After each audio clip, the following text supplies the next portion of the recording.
The Norse story, The Children of Odin, is brought to you by notaprofit.org, the place on the internet to find spiritual guidance powered by artificial intelligence. The Children of Odin, Part 6, Section Roman 2, Chapter 7. Aegir's Feast. How Thor triumphed. The time between midday and evening wore on, while the Aesir and the Vanir gathered for the feast in old Aegir's hall. Listen to the stories that Loki told in mockery. Of Thor, the night came, but no banquet was made ready for the dwellers in Asgard.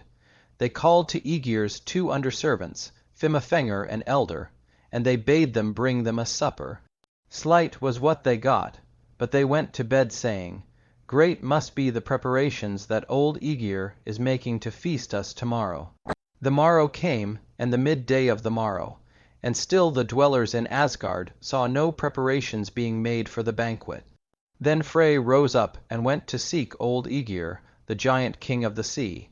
He found him sitting with bowed head in his inner hall. "Ho, Aegir," he said, "what of the banquet that you have offered to the dwellers in Asgard?" Old Aegir mumbled and pulled at his beard. At last he looked his guest in the face, and told why the banquet was not being made ready. The mead for the feast was not yet brewed, and there was little chance of being able to brew mead that would do for all, for Aegir's hall was lacking a mead kettle that would contain enough. When the Aesir and the Vanir heard this, they were sorely disappointed, who now, outside of Asgard, would give them a feast. Aegir was the only one of the giants who was friendly to them, and Aegir could not give them full entertainment. Then a giant youth who was there spoke up and said, "My kinsman, the giant Hrymer, has a mead kettle that is a mile wide.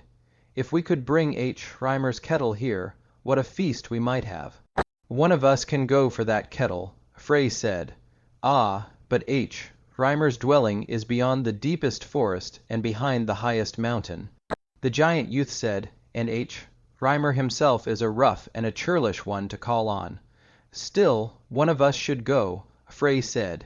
"I will go to Hrymer's dwelling," said Thor, standing up.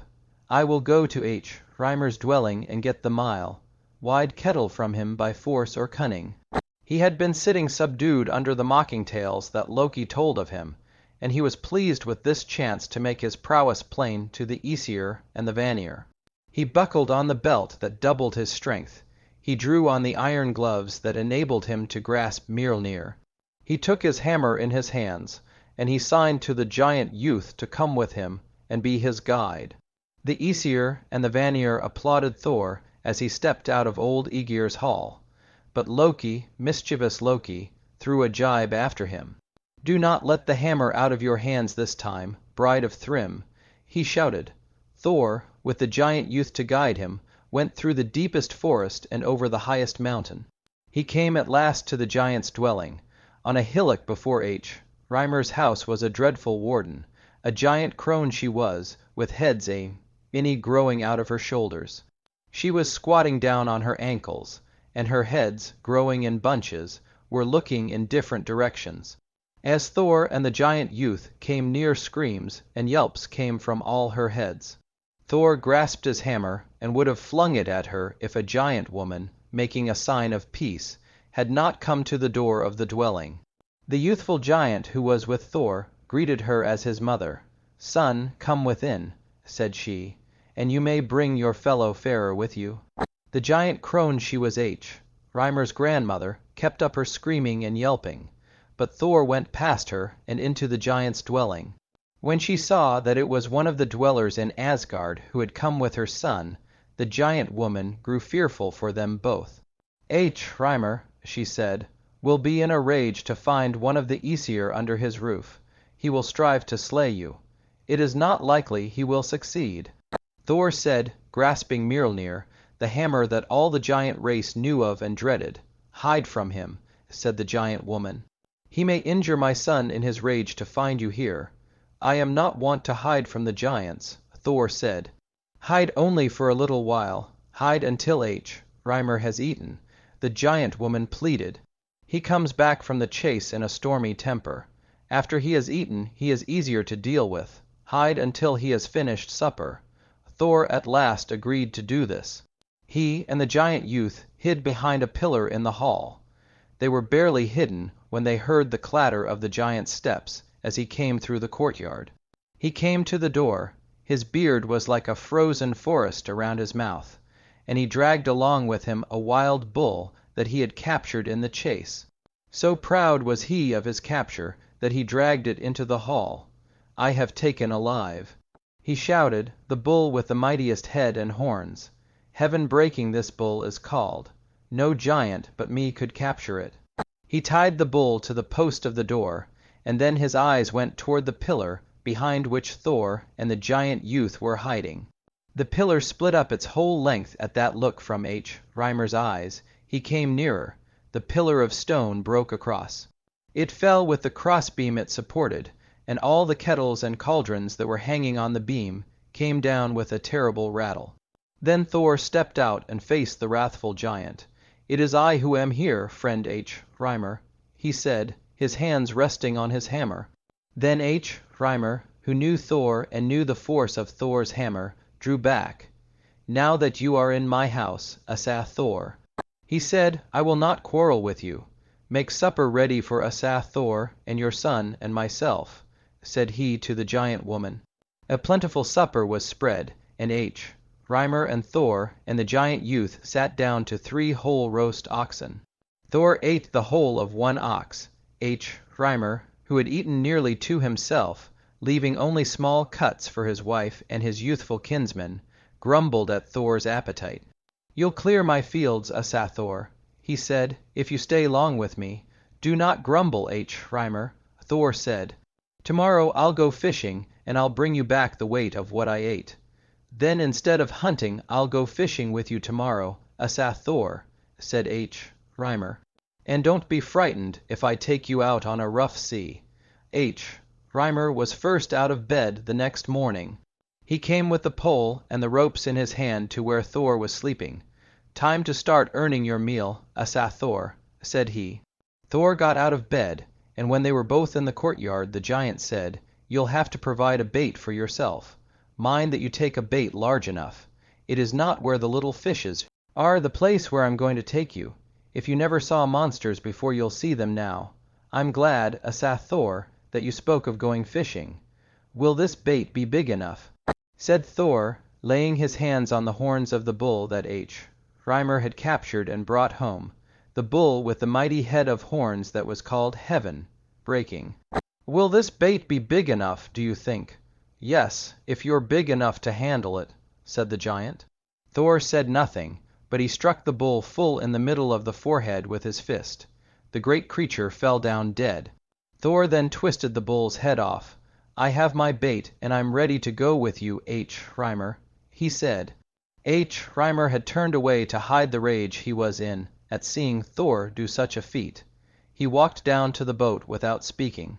"You may row for the first few strokes," said Hrymer, when they were in the boat, "but when we come to where the ocean is rough, why, I'll take the oars from you."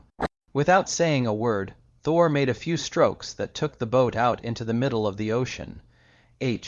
Hrymer was in a rage to think that he could not show himself greater than Thor. He let out his line and began to fish. Soon he felt something huge on his hook. The boat rocked and rocked till Thor steadied it. Then Hrymer drew into the boat the largest whale that was in these seas. "Good fishing," said Thor, as he put his own bait on the line. "It's something for you to tell the Aesir," said Hrymer. "I thought as you were here I'd show you something bigger than salmon.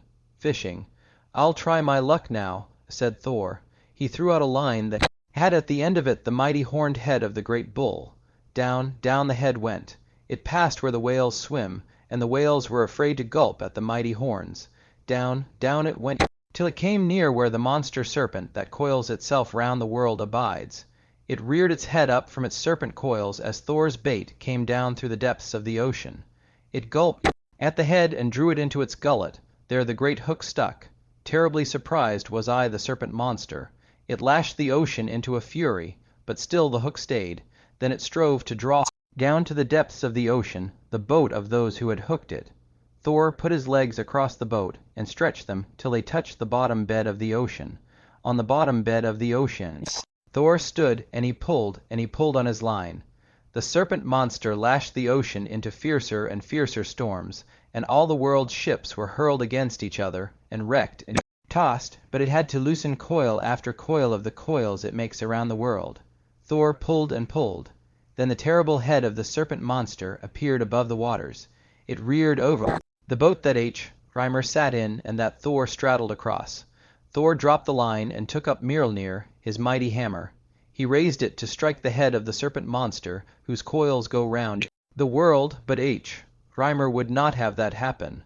Rather than have Thor pass him by such a feat, he cut the line, and the head of the serpent monster sank back into the sea. Thor's hammer was raised. He hurled at hammer that always came back to his hand. It followed the sinking head through fathom after fathom of the ocean depth. It struck the serpent monster a blow, but not such a deadly blow as would have been struck if the water had not come between. A bellow of pain came up from the depths of the ocean, such a bellow of pain that all in Jotunheim were affrighted. "This surely is something to tell the Aesir of," said Thor, "something to make them forget Loki's mockeries." Without speaking, Hrymer turned the boat and rowed toward the shore, dragging the whale in wake. He was in such a rage to think that one of the Aesir had done a feat surpassing his that he would not speak. At supper, too, he remained silent, but Thor talked for two, boasting loudly of his triumph over the monster serpent. "No doubt you think yourself very powerful, Asa Thor." Hrymer said at last, "Well, do you think you are powerful enough to break the cup that is before you?" Thor took up the cup, and with a laugh he hurled it against the stone pillar of the house. The cup fell down on the floor without a crack or a dint in it, but the pillar was shattered with the blow. The giant laughed. So feeble are the folk of Asgard. He said. Thor took up the cup again and flung it with greater force against the stone pillar, and again the cup fell to the ground without a crack or a dint. Then he heard the woman who was mother of the giant youth sing softly, as she plied her wheel behind him, not at the pillar of the stead, but at Hrymer's massy head. "When you next the goblet throw, let his head receive the blow." Thor took the cup up again. He flung it, not at the pillar this time, but at Hrymer's head. It struck the giant full on the forehead and fell down on the floor in pieces, and Hrymer's head was left without a dint or a crack. "Ha, so you can break a cup, but can you lift up my mile-wide kettle?" cried the giant. "Show me where your mile-wide kettle is, and I shall try to lift it," cried Thor. The giant took up the flooring and showed him the mile-wide kettle down in the cellar. Thor stooped down and took the kettle by the brim. He lifted it slowly, as if with a mighty effort. "You can lift, but can you carry it?" said the giant. "I will try to do that," said Thor. He lifted the kettle up and placed it on his head. He strode to the door and out of the house before the giant could lay hands on him. Then when he was outside he started to run. He was across the mountain before he looked behind him. He heard a yelping and a screaming, and he saw the giant crone with the bunch of heads running after him. Up hill and down dale Thor raced, the mile-wide kettle on his head, and the giant crone in chase of him. Through the deep forest he ran and over the high mountain, but still bunch of heads kept him in chase. But at last, jumping over a lake, she fell in, and Thor was free of his pursuer. And so back to the Aesir and the Vanir Thor came in triumph, carrying on his head the mile-wide kettle. And those of the Aesir and the Vanir who had laughed most at Loki's mockeries rose up and cheered for him as he came in. The mead was brewed, the feast was spread, and the greatest banquet that ever the kings of the giants gave to the dwellers in Asgard was eaten in gladness. A strange and silent figure sat at the banquet. It was the figure of a giant, and no one knew who he was nor where he had come from. But when the banquet was ended, Odin, the eldest of the gods, turned toward this figure and said, "O Skyrmir, Giant King of Utgard, rise up now, and tell Thor of all you practiced upon him when he and Loki came to your city." Then the stranger at the banquet stood up, and Thor and Loki saw he was the giant king in whose halls they had had the contests.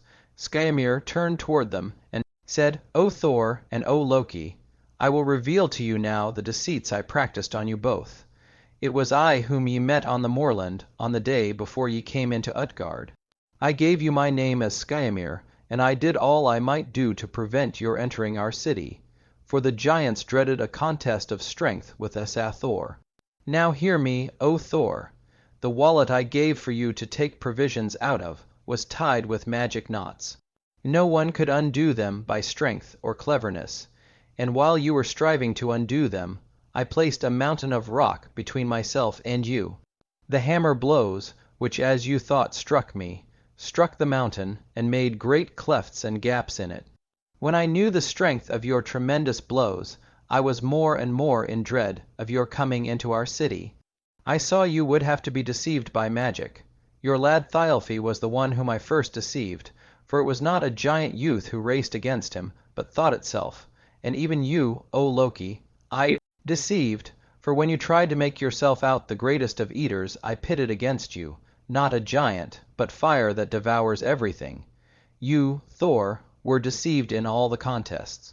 After you had taken the drinking horn in your hands, we were all affrighted to see how much you were able to gulp down. For the end of that horn was in the sea, and Aegir, who is here, can tell you that after you had drunk from it, the level of the sea went down. The cat whom you strove to lift was Nidhurg, the dragon that gnaws at the roots of Yggdrasil, the tree of trees. Truly we were terrified when we saw that you made Nidhurg budge. When you made the back of the cat reach the roof of our palace, we said to ourselves, Thor is the mightiest of all the beings we have known. Lastly, you strove with the hag Elli. Her strength seemed marvelous to you, and you thought yourself disgraced because you could not throw her. But know, Thor, that Elli whom you wrestled with was old age herself. We were terrified again to see that she who can overthrow all was not able to force you prone upon the ground. So Skyrmir spoke and then left the hall, and once more the Aesir and the Vanir stood up and cheered for Thor, the strongest of all who guarded Asgard. Section Roman 2, Chapter 8. The dwarfs' horde, and the curse that it brought now old Aegir's feast, was over, and all the Aesir and the Vanir made ready for their return to Asgard. Two only went on another way, Odin, the eldest of the gods, and Loki the mischievous. Loki and Odin laid aside all that they had kept of the divine power and the divine strength. They were going into the world of men, and they would be as men merely. Together they went through Midgard, mingling with men of all sorts, kings and farmers, outlaws and true men, warriors and householders, thralls and counselors, courteous men and men who were ill-mannered. One day they came to the bank of a mighty river, and there they rested, listening to the beat of iron upon iron in a place near by. Presently, on a rock in the middle of the river, they saw an otter come. The otter went into the water and came back to the rock with a catch of salmon. He devoured it. Then Odin saw Loki do a senseless and an evil thing. Taking up a great stone, he flung it at the otter. The stone struck the beast on the skull and knocked him over dead. Loki, Loki, why hast thou done a thing so senseless and so evil? Odin said. Loki only laughed. He swam across the water and came back with the creature of the river. Why didst thou take the life of the beast? Odin said, The mischief in me made me do it, said Loki. He drew out his knife, and ripping the otter up, he began to flay him. When the skin was off the beast, he folded it up and stuck it in his belt. Then Odin and he left that place by the river. They came to a house with two smithies beside it, and from the smithies came the sound of iron beating upon iron. They went within the house, and they asked that they might eat there and rest themselves. An old man who was cooking fish over a fire pointed out a bench to them. Rest there, said he, and when the fish is cooked I will give you something good to eat. My son is a fine fisher, and he brings me salmon of the best. Odin and Loki sat on the bench, and the old man went on with his cooking. My name is Hrymer, he said I, and I have two sons who work in the smithies without. I have a third son also. It is he who does the fishing for us. Arid who may ye be, O wayfaring men. Loki and Odin gave names to Hrymer that were not the names by which they were known in Asgard or on Midgard. Hrymer served fish to them, and they ate. And what adventures have ye met upon your travels? Hrymer asked. Few folk come this way to tell me of happenings. I killed an otter with a cast of a stone. Loki said with a laugh.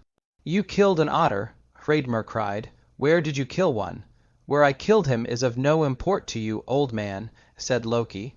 His skin is a good one, however. I have it at my belt. Hrymer snatched the skin out of Loki's belt. As soon as he held the skin before his eyes, he shrieked out, Fafnir, Regin, my sons, come here and bring the thralls of your smithies. Come, come, come. Why dost thou make such an outcry, old man? Said Odin. Ye have slain my son Otter, shrieked the old man. This in my hands is the skin of my son. As Hrymer said this, 2 young men bearing the forehammers of the smithies came in, followed by the thralls. Strike these men dead with your forehammers, O Fafnir, O Regin. Their father cried. Otter, who used to stay in the river, and whom I changed by enchantment into a river beast that he might fish for me, has been slain by these men. Peace, said Odin. We have slain thy son, it would seem, but it was unwittingly that we did the deed. We will give a recompense for the death of thy son. What recompense will ye give? Said Hrymer, looking at Odin with eyes that were small and sharp. Then did Odin, the eldest of the gods, say a word that was unworthy of his wisdom and his power. He might have said, I will bring thee a draught of Mjolnir's well water as a recompense for thy son's death. But instead of thinking of wisdom, Odin All-Father thought of gold. Set a price on the life of thy son, and we will pay that price in gold. He said, Maybe ye are great kings traveling through the world. Hrymer said, If ye are, ye will have to find gold that will cover every hair upon the skin of him whom ye have killed. Then did Odin, his mind being fixed upon the gold, think upon a certain treasure, a treasure that was guarded by a dwarf. No other treasure in the 9 worlds would be great enough to make the recompense that Hrymer claimed. He thought upon this treasure, and he thought on how it might be taken, and yet he was ashamed of his thought.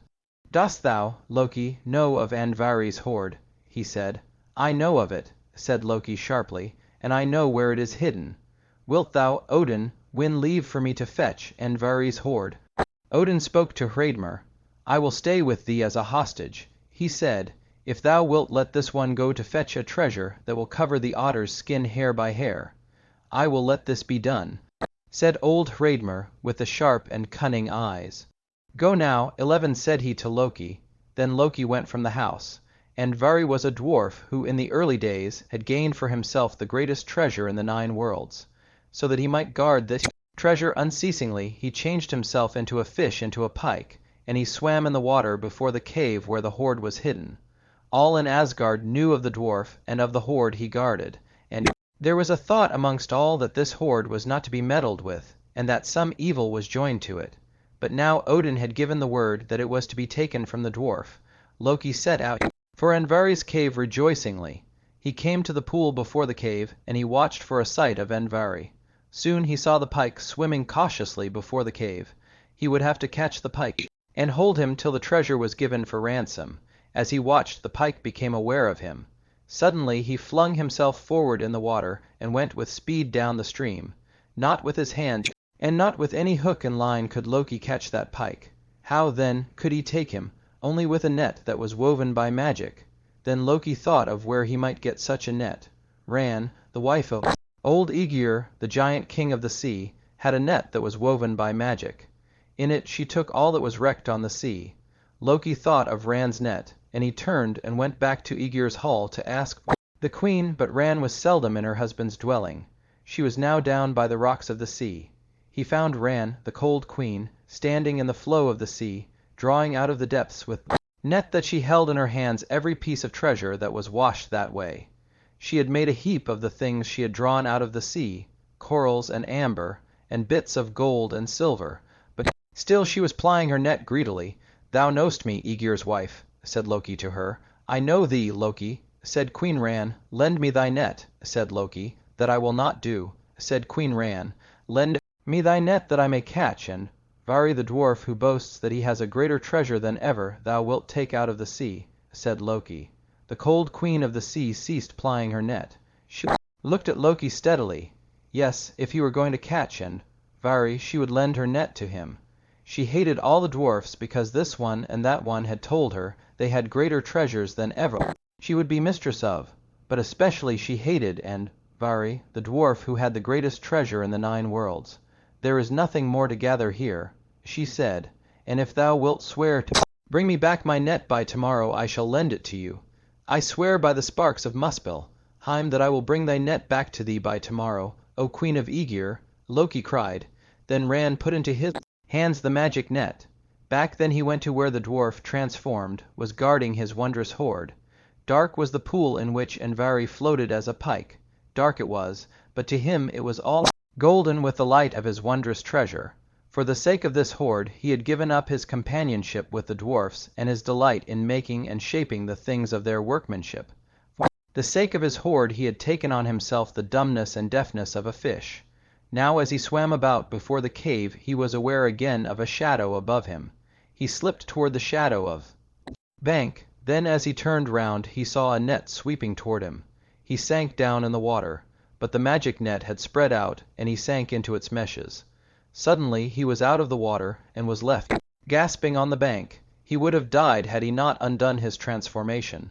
Soon he appeared as a dwarf, and "Vari, you are caught. It is one of the Aesir who has taken you," he heard his captor say. "Loki," he gasped, "thou art caught and thou shalt be held." Loki said to him, "It is the will of the Aesir that thou give up thy hoard to me." "My hoard, my hoard." The dwarf shouted, "Never will give up my hoard. I hold thee till thou givest it to me," said Loki.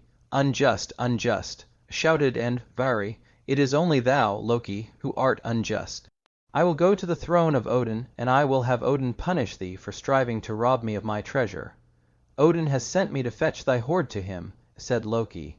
"Can it be that all the Aesir are unjust?" "Ah, yes. In the beginning of things they cheated the giant who built the wall round their city. The Aesir are unjust. Loki had Vari in his power, and after the dwarf had raged against him and defied him, he tormented him, at last, trembling with rage, and with his face covered with tears. Vari took Loki into his cavern, and turning a rock aside, showed him the mass of gold and gems that was his hoard. At once Loki began to gather into the magic net lumps and ingots and circlets of gold with gems that were rubies and sapphires and emeralds. He saw Vari snatch at something on the heap, but he made no sign of marking it. At last all was gathered into the net, and Loki stood there ready to bear the dwarf's hoard away. "There is one thing more to be given," said Loki, "the ring that you, Vari, snatched from the heap." "I snatched nothing," said the dwarf, but he shook with anger and his teeth gnashed together and froth came on his lips. "I snatched nothing from the heap." But Loki pulled up his arm, and there fell to the ground the ring that Vari had hidden under his armpit. It was the most precious thing in all the hoard. Had it been left with him, Vari would have thought that he still possessed a treasure, for this ring of itself could make gold. It was made out of gold that was refined of all impurities, and it was engraven with a rune of power. Loki took up this most precious ring and put it on his finger. Then the dwarf screamed at him, turning his thumbs toward him in a curse. "The ring with the rune of power upon it. May it weigh down your fortune, and load you with evil, you, Loki, and all who lust to possess the ring I have cherished." As Vari uttered this curse, Loki saw a figure rise up in the cave and move toward him. As this figure came near, he knew who it was. Gulveig, a giant woman who had once been in Asgard. Far back in the early days, when the gods had come to their holy hill, and before Asgard was built, 3 women of the giants had come amongst the Aesir. After the 3 had been with them for a time, the lives of the Aesir changed. Then did they begin to value and to hoard the gold that they had played with. Then did they think of war. Odin hurled his spear amongst the messengers that came from the Vanir, and war came into the world. The 3 were driven out of Asgard. Peace was made with the Vanir. The apples of lasting youth were grown in Asgard. The eagerness for gold was curbed. Never again were the Aesir as happy as they were before the women came to them from the giants. Gulveig was one of the 3 who had blighted the early happiness of the gods, and behold, she was in the cave where Vari had hoarded his treasure, and with a smile upon her face she was advancing toward Loki. "So, Loki," she said, "thou seest me again. And Odin, who sent thee to this cave, will see me again. Lo, Loki, I go to Odin to be thy messenger, and to tell him that thou comest with Andvari's hoard. And speaking so, and smiling into his face, Gulveig went out of the cave with swift and light steps. Loki drew the ends of the magic net together, and gathering all the treasures in its meshes, he too went out. Odin, the eldest of the gods, stood leaning on his spear and looking at the skin of the otter that was spread out before him. One came into the dwelling swiftly. Odin looked and saw that she who had come in on such swift, glad feet was Gulveig, who, once with her two companions, had troubled the happiness of the gods. Odin raised his spear to cast it at her. "Lay thy spear down, Odin," she said. "I dwelt for long in the dwarf's cave, but thy word unloosed me, and the curse said over, and Vari's ring has sent me here. Lay thy spear down, and look on me, O eldest of the gods. Thou didst cast me out of Asgard, but thy word has brought me to come back to thee. And if ye two, Odin and Loki, have bought yourselves free with gold, and may enter Asgard, surely I, Gulveig, am free to enter Asgard also." Odin lowered his spear, sighing deeply. "Surely it is so, Gulveig," he said. "I may not forbid thee to enter Asgard. Would I had thought of giving the man Aesir's mead or Mimir's well water, rather than this gold as a recompense." As they spoke, Loki came into Hrymer's dwelling. He laid on the floor the magic net. Old Hrymer, with his sharp eyes, and huge Fafnir, and lean and hungry looking Regin, came in to gaze on the gold and gems that shone through the meshes. They began to push each other away from gazing at the gold. Then Hrymer cried out, "No one may be here but these two kings and I, while we measure out the gold and gems, and see whether the recompense be sufficient. Go without, sons of mine." Then Fafnir and Regin were forced to go out of the dwelling. They went out slowly, and Gulveig went with them, whispering to both. With shaking hands old Hrymer spread out the skin that once covered his son. He drew out the ears and the tail and the paws so that every single hair could be shown. For long he was on his hands and knees, his sharp eyes searching over every line of the skin. And still on his knees he said, "Begin now, O kings, and cover with a gem or a piece of gold every hair on the skin that was my son S." Odin stood leaning on his spear, watching the gold and gems being paid out. Loki took the gold, the ingots, and the lumps and the circlets. He took the gems, the rubles, and the emeralds and the sapphires, and he began to place them over each hair. Soon the middle of the skin was all covered. Then he put the gems and the gold over the paws and the tail. Soon the otter's skin was so glittering that one would think it could light up the world, and still Loki went on finding a place where a gem or a piece of gold might be put. At last he stood up. Every gem and every piece of gold had been taken out of the net, and every hair on the otter's skin had been covered with a gem or a piece of gold. And still old Hrymer on his hands and knees was peering over the skin, searching for a hair that was not covered. At last he lifted himself up on his knees. His mouth was open, but he was speechless.